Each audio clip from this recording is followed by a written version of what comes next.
Star Trek The Next Generation, Starfleet Academy, Nova Command. Chapter 3. Jean-Luc's victorious opponent swept his hood off. His mop of brownish blonde hair, parted in the middle, was plastered down with sweat. He had a long, intelligent-looking face, ironic blue eyes, and an expression of respect as he held out his hand. "You're good, Mr. Picard. Ever thought of going for the fencing team?" Jean-Luc shook the stranger's hand. "I fenced in high school and didn't do too badly, but here at the academy I think I'll stick to track. You are?" The older boy rested the tip of his foil on the floor and twirled the hilt. "My name's Tom Franklin. As of next week, I'll be the new captain of the varsity fencing team. Hope you'll change your mind. For your first term, it'll be just junior varsity, but with a little practice, you can be a real asset to the senior team." "I don't know about that. I should have been able to keep up the pace, but you wore me down." Jean-Luc pulled his hood back, feeling the air cool on his sweaty face and neck. "I can hardly lift my foil. You're not even breathing hard. Are you from Ellipsius?" With a grin, Franklin shook his head. "I've spent some time on Mars, which has even lower gravity than Ellipsius, but I wasn't born there. I'm from the southeastern section of North America, actually. My family's sort of a stew of German, Irish, English, and a long time ago, Cherokee." "Somewhere back there you must have had one or two fencing ancestors," Jean-Luc said. He was finally beginning to get his breath again. The older boy had really pressed him, and even his runner's conditioning hadn't been much help. Franklin led the way to the equipment window, where both he and Jean-Luc turned in their foils and masks. The older cadet said, "You're good. Don't sell yourself short. You just haven't had enough experience with the exotic fencing techniques. I thought you might not be able to counter an Ellipsian attack, but I wasn't sure I could outlast you. It does call for a lot of energy." "I suppose you practice Ellipsian techniques a great deal?" asked Jean-Luc. With a shrug, Franklin said, "I keep in condition, yes. Actually, it isn't fencing that gave me enough steam to wear you down. I've been playing an interesting game from the pre-Columbian Native American era. It's a form of stickball, pretty intense and pretty exhausting. The name of the game is Tolly. Ever heard of it?" Jean-Luc admitted he had not. "Hard to play?" "Well, it can be. You need a reasonably level patch of ground, 2 posts to serve as goals, and an irregularly shaped ball. Oh, and you also need a couple of teams made up of people who don't mind going a little bit crazy with effort and strain. The game plays hard and fast and long. Great way to stay in shape, though. That's what gave me the wind to carry through with the Ellipsian maneuvers. I've put together a team, and we occasionally travel to the tournaments the Native American nations hold." It sounded intriguing to Jean-Luc. He asked, "Is Tolly a Starfleet Academy sanctioned game? I haven't seen it in the official athletic catalog." "No, we play it in our free time," Franklin said. Jean-Luc laughed. "What's that?" Franklin's grin was understanding. "It's what you get if you survive first year. But as I was saying, the game is all informal. Next time we schedule a practice, I'll give you a call. If you have the time, you can take a look and see if you want to learn the game." At the door to the showers, Franklin tilted his head quizzically. "By the way, why did you offer to fence with me?" Jean-Luc sighed and shook his head. To tell you the truth, I thought you were someone else. I saw Roger Wells come into the gym, and I mistook you for him." "Oh, him." Franklin shrugged. "He's interested in the fencing team, and we've had an exchange or two." "Is he going to be on the team?" asked Jean-Luc. "I don't think so," Franklin replied. Technically, he's pretty good, but he doesn't have half your style. Just between the two of us, I'd much rather have you on the team than Roger Wells. Anyway, he just looked in to tell me he couldn't give me a match this afternoon. I was glad you showed up. That gave me a substitute first-year cadet to humiliate. So glad to have been of service, said Jean-Luc dryly. I enjoyed it. See you around.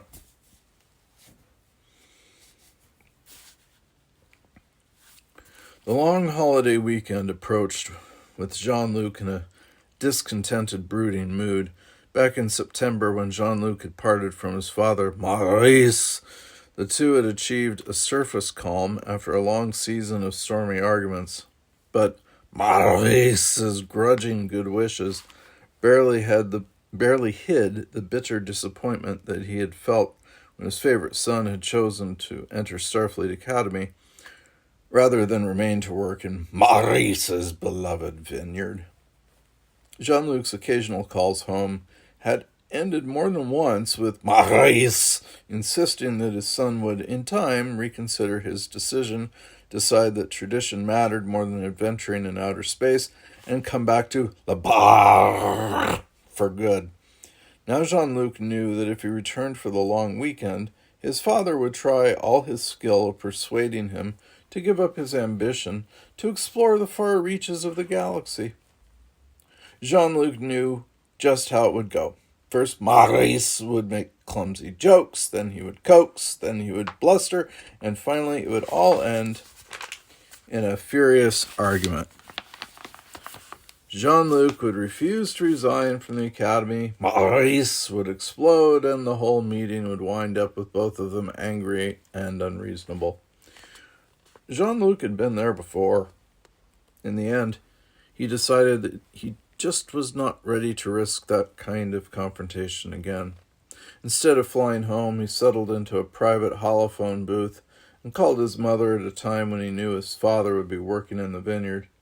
She answered at once, looking a little disheveled. Harvest time was always a busy time, and even Yvette Picard showed some signs of being rushed, even if only in a few strands of hair being out of place. Her eyes lit up at once when she saw who was calling. Jean-Luc, how lovely to see you. Hello, Mother, he said. Now that her image was present before him, sitting at the desk in his father's office, the only room in the house where the fiercely old-fashioned Maurice permitted a computer terminal and holophone, Jean-Luc felt his heart give a little lurch. Just the sight of her and the glimpse he caught of the room behind her made him homesick. Why are you calling? Are you all right? She asked, worry in her voice. He smiled, trying to look reassuring and confident. Perfectly. I'm keeping very busy here, but I think of you often. I miss you. You don't look well, replied Yvette in her I'm your mother voice. In fact, you look absolutely worn out. You've got bags under your eyes. Jean-Luc laughed. It's 2:00 in the morning here, Mother. Yvette looked shocked. 2:00? But you should be in bed. Surely there's the time for lights out. Yes, Jean-Luc said. Normally there is, but we're beginning a short holiday, and for the next few days the rules will be relaxed. I can sleep as late as I care to tomorrow, so don't worry about me. Yvette sighed. You called at this time because you knew Maurice would be in the fields, didn't you? Shaking his head but smiling, Jean-Luc said, You know me through and through, Mother. He would like to speak to you, Yvette said. He misses you terribly. I miss him too, replied Jean-Luc. And Robert, and Louis, and everyone in the village, but you most of all. His father, is he happy? Yvette's expression grew serious. Oui, she said quietly. Oui, I really think he is. He has agreed to let Robert go on his little visit to Akrops after all. And although the vineyard keeps him working hard, he loves what he is doing. I even think he's a little proud that he can run the vineyard alone for a while. Well, I'm glad for Robert, said Jean-Luc, His brother had a wonderful opportunity to travel off-world and study wine-growing techniques on a distant agricultural planet, almost an agricultural university in itself. Jean-Luc had feared that his leaving for Starfleet Academy over his father's strongest objections had destroyed Robert's chances of making that trip. "Well," Jean-Luc said, after a pause, "what's the news, Mother? I want to know about everything that happened." For the better part of an hour they talked, and then Yvette had to go. It was time to prepare a meal for Maurice, and as always, she did all the cooking herself, and using replicators or other modern conveniences. Nope. "Goodbye, son," Yvette said fondly. Be sure to get some sleep, please." "I will," promised Jean-Luc. "What are you cooking?" "No, wait, don't tell me. I wouldn't have the heart to stay here at the academy if I started to think about your wonderful meals." "You're just like your father," Yvette said with a laugh. "He was always a flatterer, too. But we're just having an ordinary lunch, that's all." Jean-Luc said, "It will be ambrosia compared to the food served here. Take my word for it." They said their goodbyes, and Jean-Luc went to bed just before 3 o'clock, or 0300, as he'd grown accustomed to thinking of time at the academy. He dreamed that he was home on the vineyard again, and in his dream the meal his mother served was the best one he had ever eaten.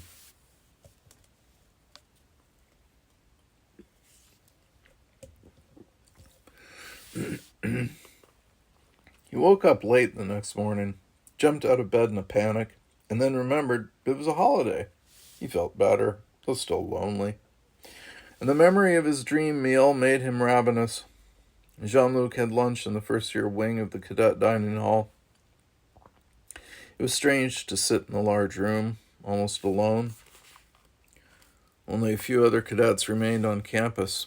A few aliens, Vulcans, and Andorians, the odd Betazoid, a dozen or so other species, sitting in small, exclusive groups at the widely scattered tables. The only other human cadets were the haggard, desperate strugglers who needed every spare moment to study, cram, and practice. Even this early in the term, they were beginning to be a weary-looking crew. Jean-Luc reflected that before long a good many of them would give up, drop out, and drift away. It was a depressing thought, and he didn't want to talk to anyone about it. That was just as well, for he knew only a few of the remaining cadets, none of them as friends. He and his roommate, Jomo, were getting to know each other better, but even he had fled the campus for a quick visit home. So Jean-Luc was alone and restless. After lunch, he went for a solitary walk through the campus. It was a bright, breezy day. Not cold, but cool. And he walked with his head down, smelling the faint, salty odor of sea air. A curl of paper rolled across the walk in front of him, and without breaking stride, Jean-Luc stooped and snatched it up. It was nothing, just a scribbled note about some topics that some upperclassman was researching in the library databanks. It was the kind of thing a student might carelessly drop without even realizing it. Jean-Luc crumpled the paper and tossed it into a recycler. "Good for you!" Jean-Luc looked around in surprise. A man knelt beside the walk some distance behind him, a thin, white-haired man wearing a plain gray jumpsuit and gloves. A large red watering can stood on the edge of the walkway next to his knees. He was using a trowel to scoop out a hole in the earth, and beside him lay a dozen clipped rose plants, their short branches bare and their roots encased in balls of earth. The man pointed with his trowel towards the recycling bin. "I like neat cadets, especially those who take the time to pick up someone else's litter." Jean-Luc approached him. "My father never liked litter either," he said. "My brother and I can't just let it lie. What kind of rose sets are those?" "Parisian," the man replied. "Something the Academy horticulturalists bred. It's an interesting rose, a clear pink hybrid with transparent petals. Aroma's nice, too." He tilted his head and squinted up at Jean-Luc. "Why don't you have your hair trimmed?" Suddenly self-conscious, Jean-Luc swept his hand through his thick brown hair. It had grown a bit shaggy since the first days of September. "I haven't had time. I'm a first-year cadet. Jean-Luc Picard." "Call me Boothby," the man told him. "I've been the groundskeeper here for, well, never mind how long. Let's just say that I've been around a while." He picked up one of the rose sets and tried it out in the hole he had dug. To Jean-Luc it looked like a tight fit, perhaps a little too tight. "Is that hole big enough?" asked Jean-Luc. "Isn't it?" Jean-Luc shrugged. "Well, I don't know much about roses, but my father has made me plant a few 100,000 grapevines. He'd never let me get away with digging a hole that small." Boothby pulled the rose set back out of the earth and offered the trowel. "Here you are. I'm always willing to learn. Show me how you would do it." Jean-Luc knelt and started to work. The earth turned easily, its rich, loamy smell reminding Jean-Luc of long afternoons spent on the vineyard.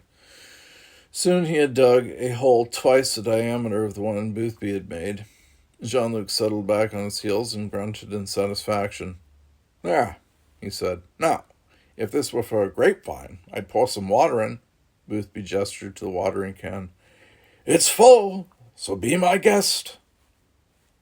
Jean-Luc lifted the heavy watering can and poured a couple of inches of water into the depression he had made. Then he reached for the rose set, placed the root ball in the center of the little pool, and began to press the loose earth back around the roots. Boothby helped, patting the earth down, giving the stem an experimental tug to make sure it was firmly planted.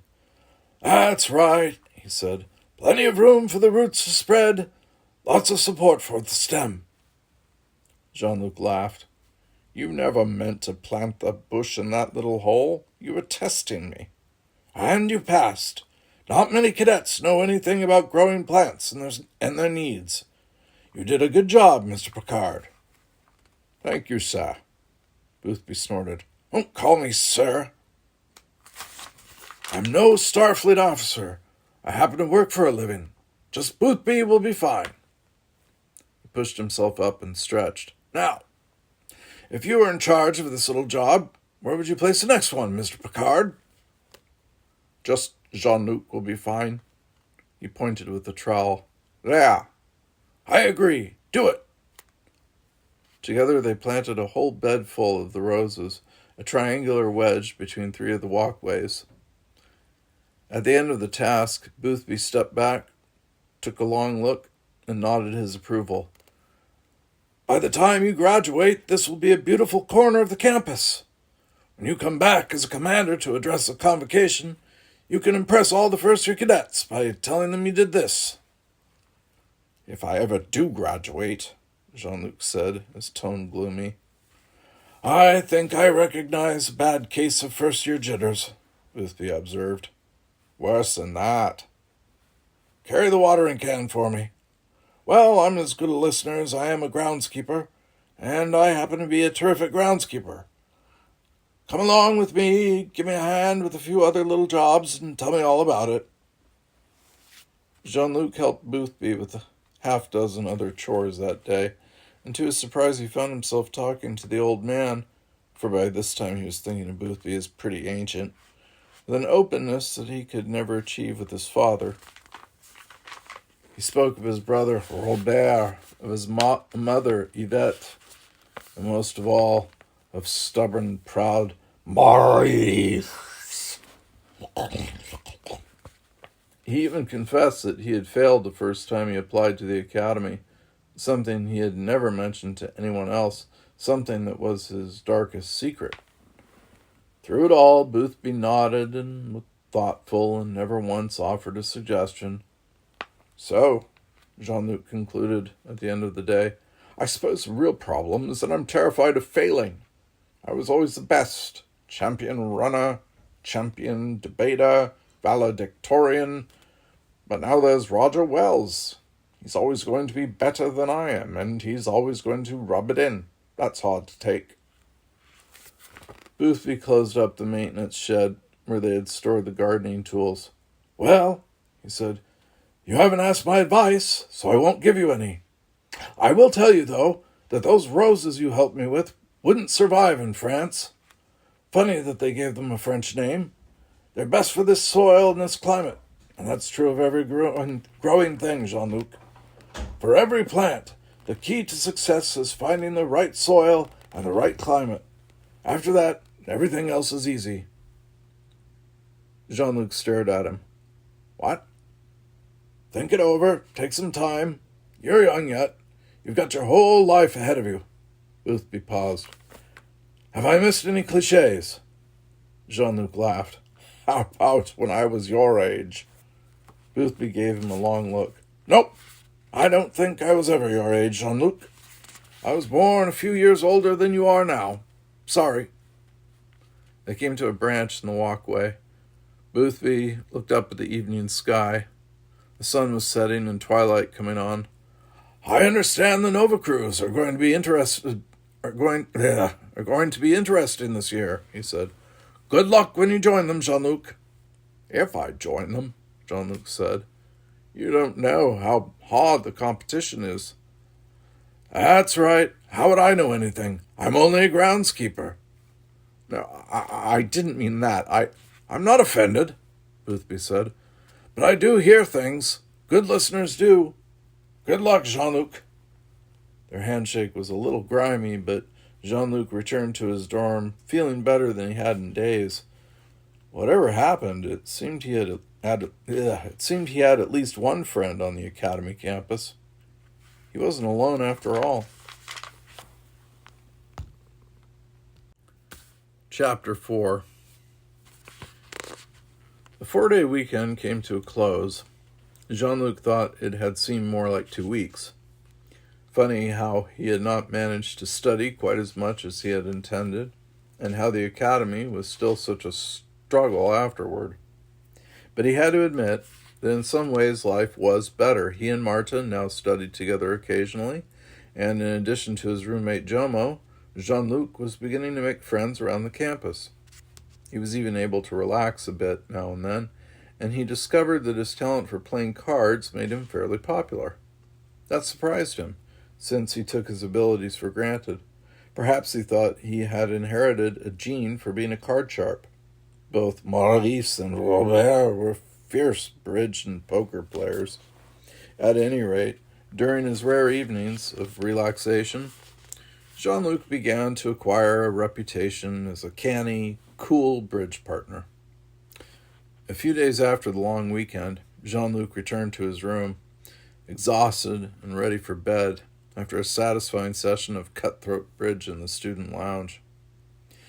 He yawned until his jaw creaked, and he barely muttered a greeting to his roommate as he pulled off his tunic.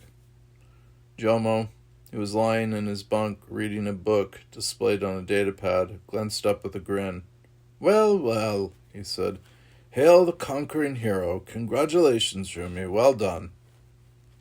Standing in his trousers and undershirt, Jean-Luc gave an elaborate bow. Thank you, my adoring public. Now may I ask why you are congratulating me?" "You don't know?" Jomo bounced up in bed, laughing.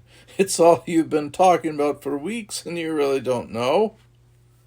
Throwing himself onto his bunk, Jean-Luc said, "Obviously not, but if you want to make it a big mystery, go right ahead." Jomo manipulated his datapad. "It's on the announcement board. Has been there since 1700 hours, as you would know if you hadn't been wasting time with that silly game. Just a second, let me call it up. There. Read it and don't weep, you lucky dog." Jean-Luc took the pad that Jomo offered. The screen displayed the usual menu of announcements, events, schedules, and homework assignments for the various courses. Frowning, Jean-Luc read down the list until his eyes stopped at one line. "Nova Command Teams announced." His finger trembling, Jean-Luc touched the screen to expand the heading into a full announcement. It swelled to fill the screen. Nova command teams announced. The following cadets have been assigned to Nova trainer crews. They will receive further orders within the next 2 days. Lots and lots of upperclassmen, then a shorter list of first and second year cadets. Ah, there it was. Jean-Luc's heart leaped. His name glowed at him from the screen. I made it, he whispered. I say again, congratulations. I envy you, even though I knew I didn't have a chance this year. Oh, well, if I can ever learn enough physics, maybe next year. Jean-Luc sat up on his bunk. He read the list again and again. He had made it, and there was Marta's name. He grinned foolishly at that, and his good humor could not even be wrecked when he saw that Roger Wells was on the list also. Only 6 first-year cadets in all, and he was one of them. He jumped out of bed and ran into the hallway. I made it, he shouted. I'm on a Nova command team. From the dorm rooms came a confusion of voices. Who's that? Lucky you. Give me a break. And a louder voice than all the others. It's Jean-Luc Picard, the card-playing wonder. We're overjoyed, Jean-Luc. Now let us go to sleep. On a cool Friday morning, the Nova Command cadets reported to the Clark Conference Center, where they filled a small lecture hall. Jean-Luc's excitement had hardly faded in the days since the initial announcement, and he came in well ahead of time, walking into the hall in the wake of 4 serious fourth-year cadets, 2 of them Vulcans. Jean-Luc listened to their emotionless comments on the probabilities of acquiring valuable knowledge while assigned to the Nova Command. He had to fight the urge to break into a silly grin. Pausing at the back of the hall, Jean-Luc saw a familiar figure sitting about halfway down. Approaching, he said, Hello, Mr. Franklin. Mind if I sit here? The sandy-haired fencer looked around with a smile. Ah, Mr. Picard. You can only sit there if you call me Tom and let me call you Jean-Luc. Congratulations on making the Nova team this year. Not many of you first-year folks make it. Thought any more about fencing? With a laugh, Jean-Luc settled into a seat next to Franklin and immediately twisted halfway around so he could keep an eye on the entrance. I won't have time for fencing or running for a while. I hope I can keep my place on the JV track team. 2 weeks in space, and we still have to keep up with our studies. Oh? Would you rather pass on the Nova invitation? Not a chance. Jean-Luc craned his neck as a small crowd of cadets came in. Franklin turned and looked too. What's up? Nothing. I'm just expecting someone, that's all. With a chuckle, Franklin said, From the way you were staring, I thought perhaps we were being invaded by Denebian slime devils. Who are you looking for? Jean-Luc gave him an embarrassed smile.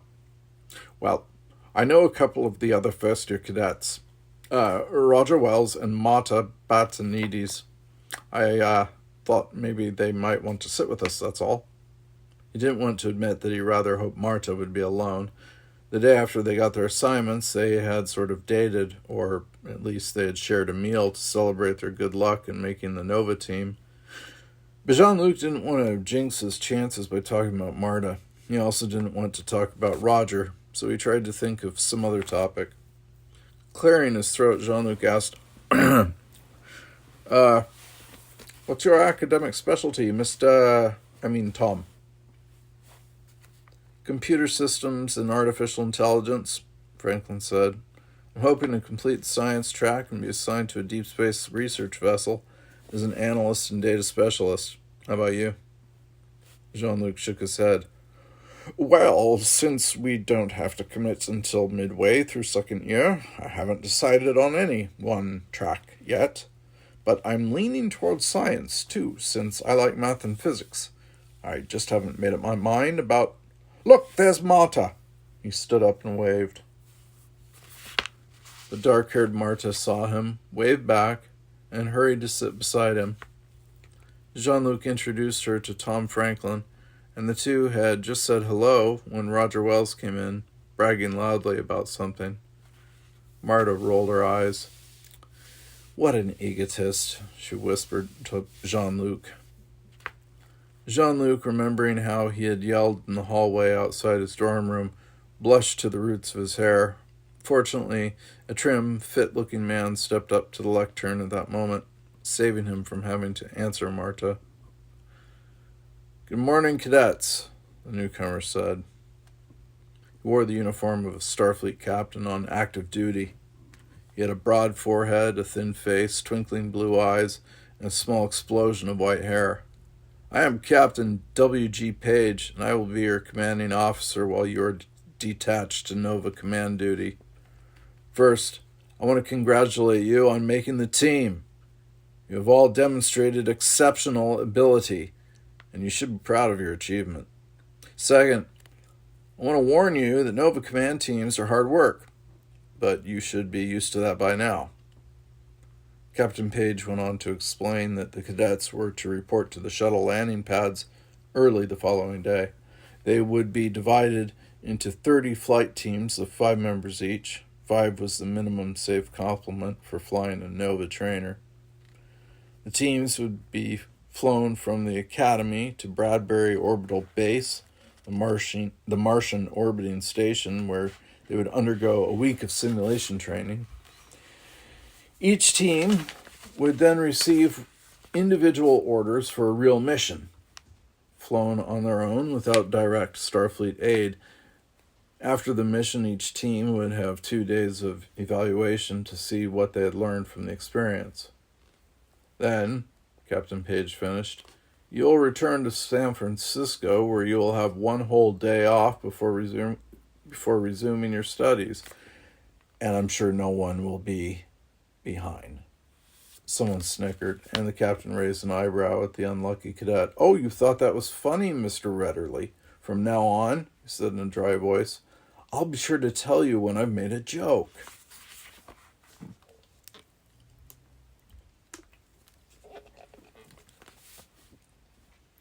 "It's gorgeous," Marta whispered to Jean-Luc.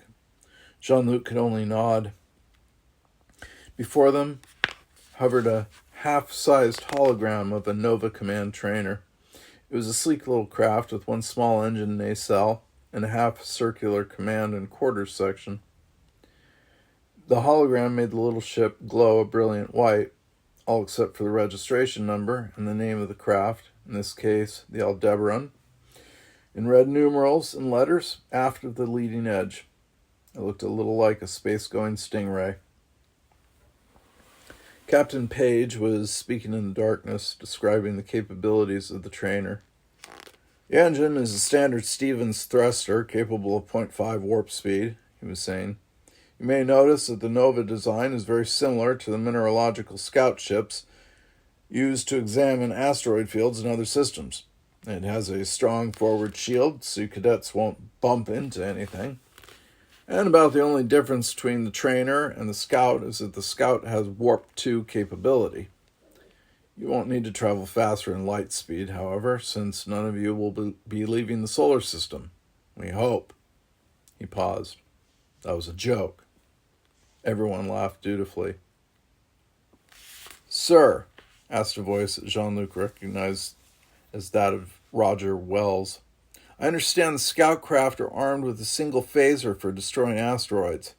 How about the trainers?" "We don't want you shooting up our asteroids, cadet," the captain said. "No armament. And you might be interested to know that scouts generally use their phasers for dissection, not destruction.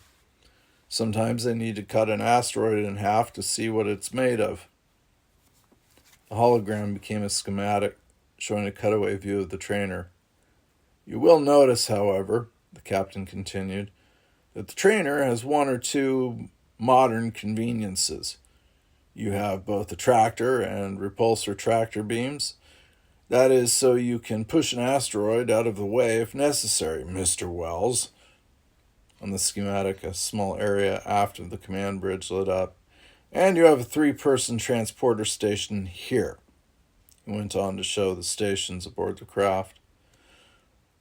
The center chair was captain's station, of course, and, as the captain said before Roger could ask, An upper-class cadet would be the captain of each vessel. The executive officer sat to the left of the captain and would be in charge of transporter, tractor beam operation, and life support. Behind and to the right of the captain was the science station.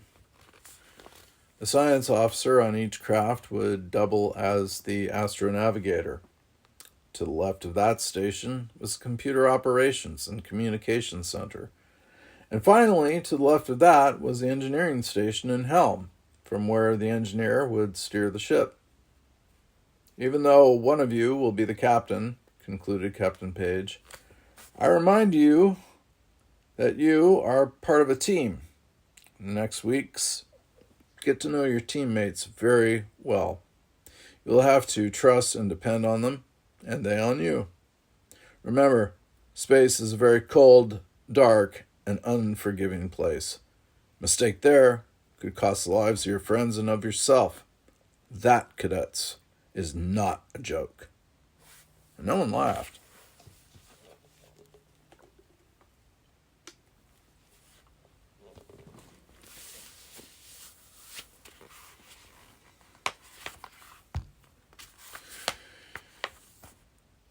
Marta Batanides, or however you pronounce it, and Jean-Luc were strolling in Golden Gate Park, looking at the bridge, lighted like multiple strings of jewels. Jean-Luc took a deep breath of the damp, cool air. It's the first time I've been off campus since the term began. There's an operetta tonight at the Bay Center Theater. Want to go? What is it? A classic. Gilbert and Sullivan's HMS Pinafore. Jean-Luc made a face. Do you really want to go? Well, yes, I do. What's wrong? Heaving a great sigh, Jean-Luc said, Nothing, but every time Roger Wells scores over me, he has to remind me of his British heritage. And that's a British play. Now, if it were a French opera. Marta hit him playfully on the arm. You're just being silly.